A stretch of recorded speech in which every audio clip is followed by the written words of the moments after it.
Excellencies, dear colleagues, good morning, good afternoon, good evening, wherever you are. I'm delighted to welcome you to this session of the third edition of the Voice of the Global South Summit.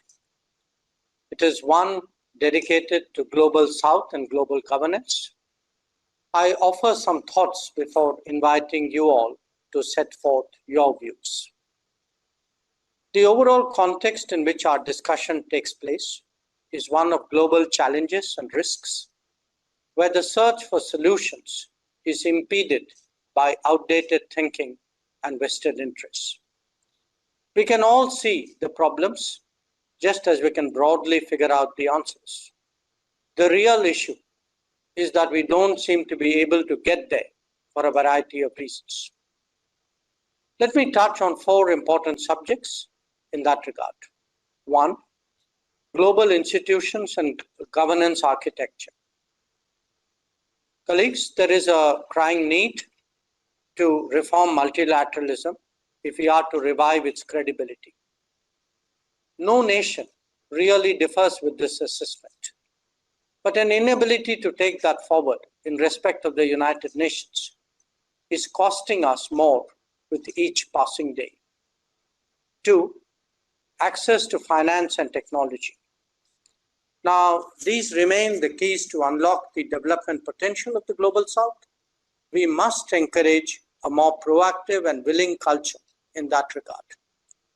India, for example, is sharing India Stack and digital public infrastructure solutions and undertaking development projects in almost 80 nations, many of them as grants.